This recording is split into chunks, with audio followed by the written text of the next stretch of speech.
nós então já verificamos quais as acusações, quem foi condenado, condenado a quê, quem sofreu aí as penas mais drásticas. Agora, dito isso, eu quero retroceder apenas um pouquinho para que nós possamos entender os termos da defesa. Porque até chegar a essa condenação extrema de Tiradentes e outras condenações também bastante graves, como as condenações do degredo, ou do degredo, como alguns falam, houve uma defesa, mesmo diante de todas as dificuldades nesse contexto processual, solapado, onde se impediu, onde se inviabilizou a ampla defesa, devido ao processo legal, contraditório. Mesmo assim, um advogado muito técnico, o doutor Fagundes, nomeado advogado dativo desses mais de 3 dezenas de acusados, um brilhante advogado da época, muito técnico, não fez uma defesa de braços cruzados, não fez uma defesa para português ver, fez uma defesa bastante técnica e bastante, vamos dizer, aguerrida. Havia naquela altura, era um profissional conhecido, com mais de 10 anos de advocacia aqui no Brasil, e ele fez uma defesa muito interessante. Algumas dessas teses de defesa, inclusive, para mais ou para menos, são usadas até hoje. Em termos, vamos dizer assim, a essência, no conceito, são usadas até hoje. Vamos entender um pouco, então, pessoal, para finalizar esse bloco, quais foram, então, as estratégias de defesa, as teses de defesa que o doutor, pegar minha colinha aqui, quais foram as teses de defesa que o doutor advogado dativo, o doutor José de Oliveira Fagundes, usou? Vejam vocês. Diante de si, o doutor José de Oliveira Fagundes tinha todos os réus do processo que eram seus clientes, porque o Tribunal de Alçada o nomeou, determinou que ele atuasse em função daqueles réus, de todos. Então ele tinha um grande grupo, que eram todos os réus, exceto Tiradentes, que tinha uma certa situação fática e que, diante disso, ele tinha que buscar uma tese jurídica para dar uma resposta para amenizar a situação processual daqueles sujeitos. Do outro lado, e necessitava uma tese diferente, estava o Tiradentes. Por quê? Pela diferença de que ele assumira, era um réu confesso. E mais do que isso, confessava a própria liderança do movimento. Fato gravíssimo. Vejam bem, o advogado, olha que interessante. E desempenhou com brilho essa defesa difícil. Imagine a pressão desse contexto. Imagine a pressão. Esse sujeito tinha os clientes dele, devia ter uma vida boa, devia fazer parte da própria elite, e ele honrou bastante a advocacia. Ele é jogado numa dessas. Não se sabe, não há documentação suficiente para se saber se ele foi de cara o primeiro nomeado e aceitou, ou se, como ocorria às vezes, se nomeava outros bacharéis da elite, e alguns diziam, não, eu não quero isso, e acabava vindo para a segunda, terceira tentativa. Não se sabe. Entrou para a história como um advogado que desempenhou bem o seu munus público na advocacia, com teses bastante aceitáveis, defensáveis para este processo. Muito bem. Então, ele dividiu assim. Para a maioria, para todos os réus, com exceção do Tiradentes, ele desenvolveu uma tese, que eu vou explicar agora qual foi. Para Tiradentes, desenvolveu uma outra tese. Eu digo o seguinte, para todos os outros, exceto Tiradentes, ele desenvolveu uma tese geral. Para o Tiradentes, uma tese bastante específica. Na verdade, até duas para o Tiradentes. Vamos conhecê-las.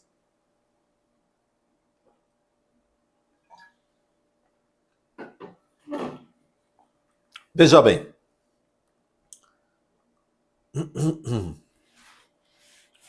A defesa dos acusados. Argumentos gerais.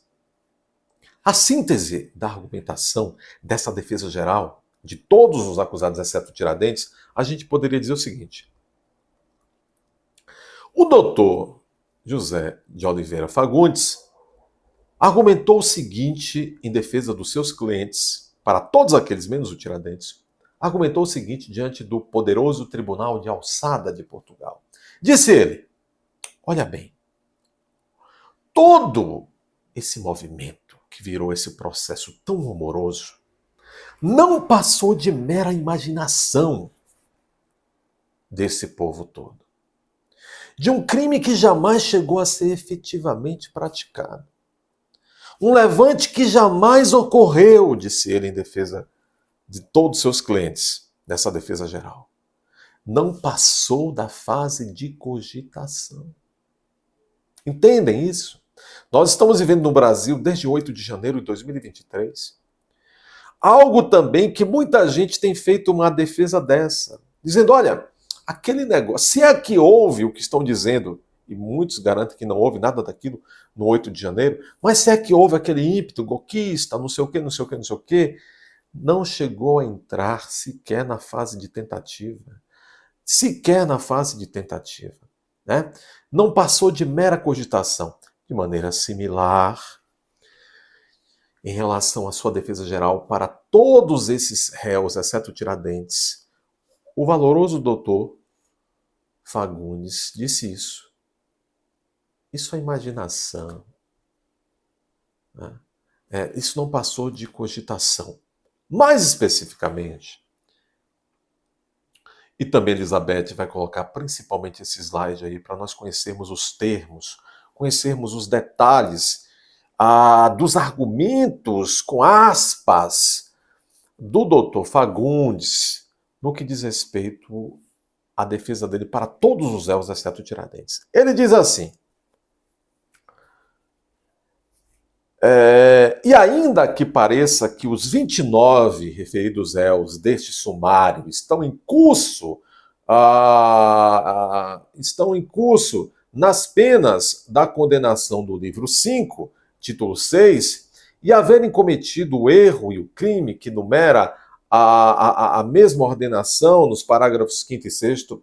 Agora, pelo que passa a ponderar debaixo da protestação acima feita, há de parecer que alguns se acham totalmente escusos e inocentes. De menor gravidade o delito e outros de outros, que todos se fazem dignos da real piedade da sua majestade e dos respeitados magistrados juízes desta causa, porque, e não se podendo negar à vista das devassas e dos apensos, que alguns dos referidos réus tiveram a fatuidade de conversarem sem horror sobre levante e conjuração contra o real e supremo poder de sua majestade e contra o Estado.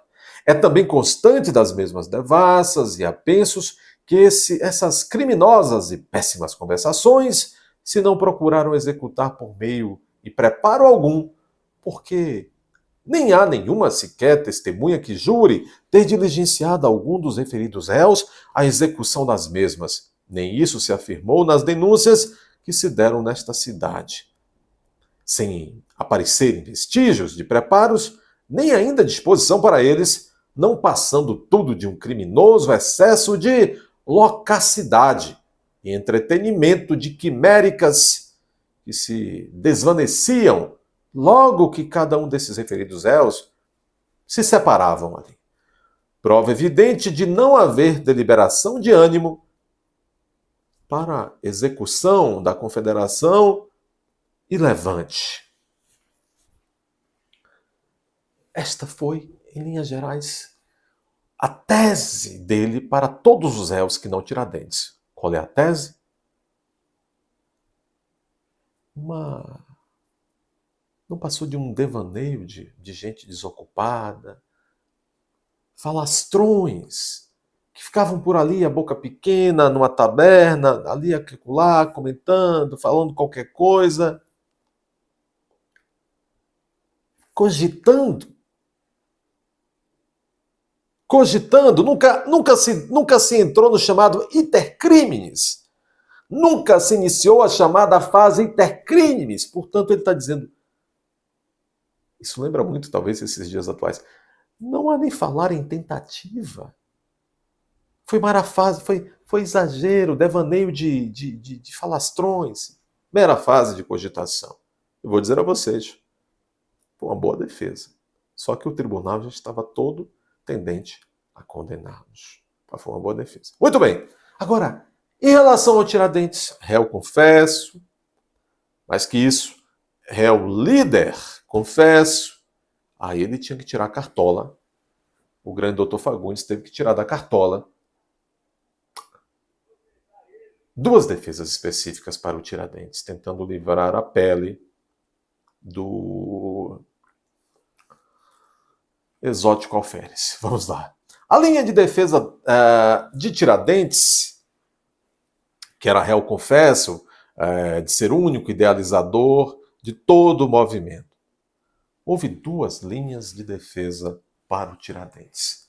A primeira linha de defesa do Dr. Fagundes, grande advogado dativo, foi a seguinte. E também Elizabeth vai colocar aí para vocês. Primeira linha de defesa no slide. Argumentou o doutor que,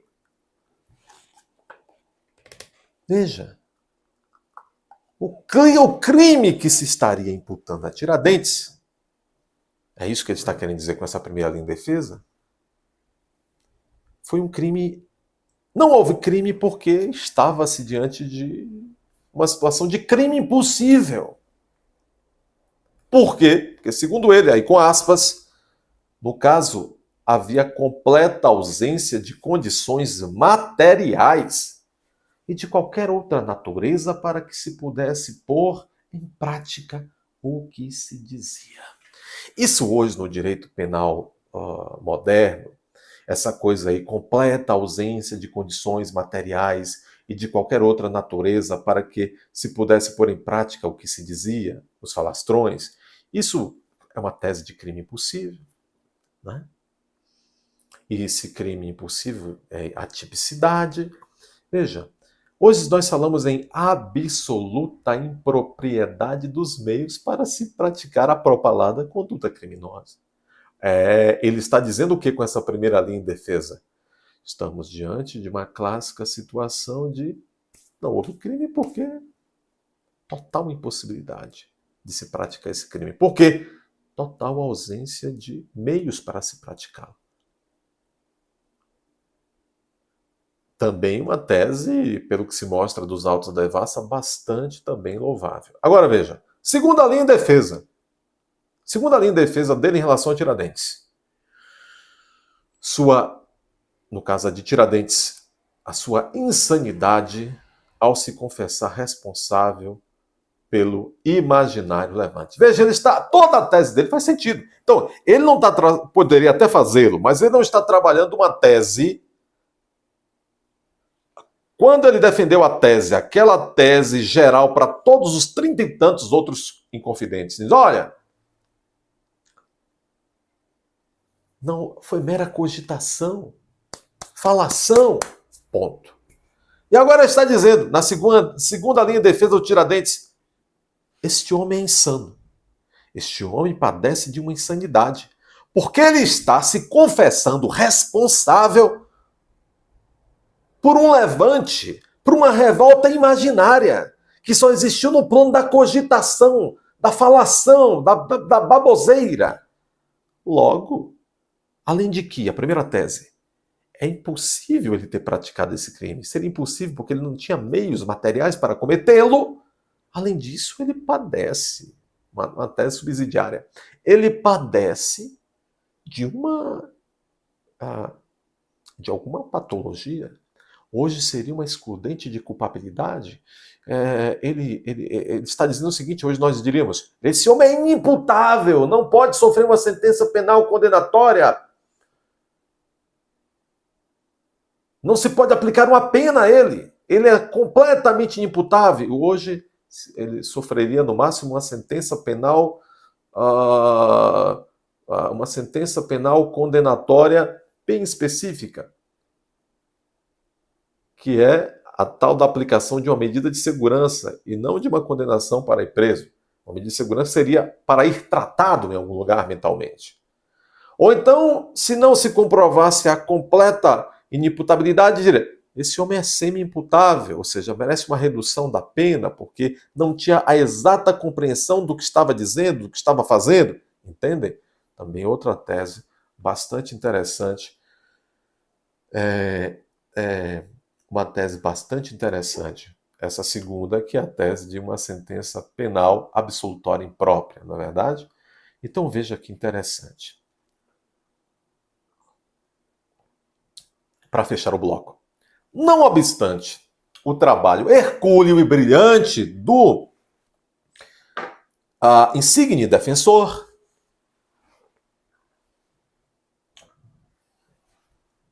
adivinharam todas as sentenças que eu mencionei. Os autos da devassa contam que alguns poucos réus foram reconhecidos inocentes. Não passaram de 6 réus. Mais de 30 foram condenados ao degredo, à morte comutada em degredo, e no caso do Tiradentes, a morte por enforcamento e esquartejamento. Pois bem, por fim, nesse bloco, e o quinto bloco vai estar bombando, como se diz, por fim, nesse bloco, vamos analisar um trecho da sentença condenatória de Tiradentes, condenado por crime de lesa majestade. Vamos ver um trecho da sentença condenatória do Tiradentes. Está aqui. Elizabeth vai colocar aí para vocês. Aspas para a sentença. A sentença, inclusive, nós a temos aqui na íntegra, a parte relativa ao Tiradentes. Então, pegamos aqui o miolo para demonstrar a vocês. Diz assim: portanto, condena-se o réu Joaquim José da Silva Xavier a que, com baraço e pregão, seja levado pelas ruas públicas dessa cidade, Rio de Janeiro, ao lugar da forca, e nela morra a morte natural para sempre, e que depois de morto lhe seja cortada a cabeça e levada à Vila Rica, atual Ouro Preto, onde no lugar mais público será pregada em um poste alto, até que o tempo a consuma, e o seu corpo será dividido em 4 quartos e pregados em postes pelo caminho de Minas, no sítio das Varginhas e das Cebolas, onde o réu teve as suas infames práticas.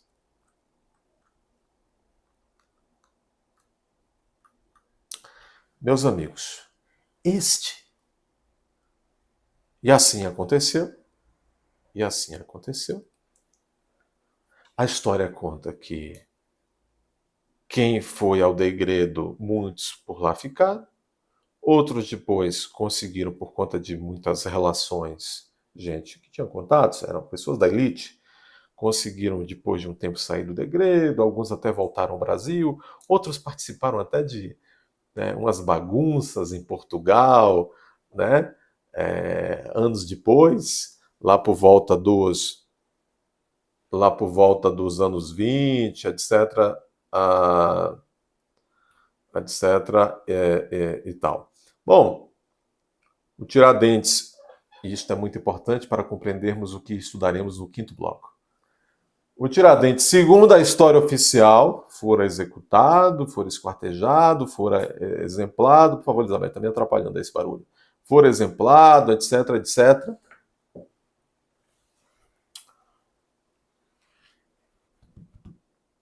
E o curso da colônia seguiu. Nós estávamos aí de 1792 para 1793.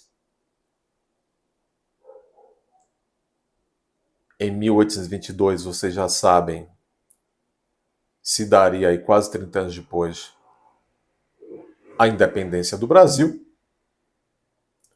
Bom, Tiradentes era ali, todos sabiam, um mero alferes. Só terminando o bloco, né? Era um mero alferes.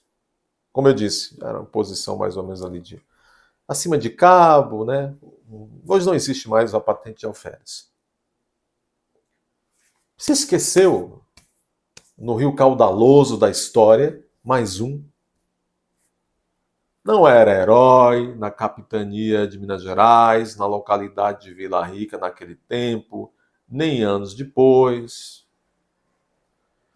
Bem mais adiante, lá para meados em diante do século seguinte, o século XIX, é que alguns poetas como Castro Alves chegam a escrever odes, poemas em homenagem a Tiradentes, mas assim uma coisa resgatando, aquela coisa de poeta, indo ali, fantasiando. Castro Alves chega a escrever um poema chamado Tiradentes, o Cristo da multidão, mas veja, toda aquela coisa, aquela forçação de barra, buscando realmente mitos. Tiradentes fora esquecido. Talvez porque também nunca devesse ter sido. Não havia razões para ser lembrado. Não era uma figura. Não era uma figura que de fato tivesse tido alguma importância em termos de liderança naquele momento em Vila Rica, na capitania de Minas Gerais, a não ser depois que de fato aparece como um réu, confesso, de ter planejado e liderado aquele levante. Mas passou ali décadas depois de 1792, décadas adentrando pelo século XIX, adentrando pelas primeira metade do século XIX, inexistente. Por isso que o fato mais notável a seu respeito foi quando Castro Alves lhe resgata ou lhe faz uma fantasia, cria um mito, quando escreve Tiradentes, o Cristo das multidões. Muito bem. A partir ali da segunda metade do século XIX, quando no Brasil as ideias republicanas começam a ganhar corpo, começam a se organizar ali os projetos, os primórdios dos primeiros partidos republicanos, é que inclusive muito baseado neste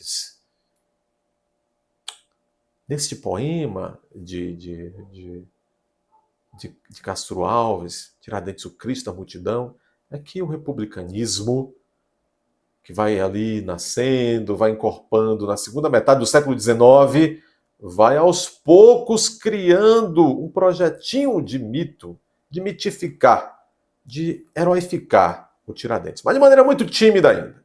Bom, agora, e vamos retomar isso no quinto bloco. O Tiradentes vai se tornar o herói nacional que se tornou, e como uma criação artificial, com o golpe dos militares contra o Império, contra o Imperador, em 1889, e com a proclamação da República. E pelos motivos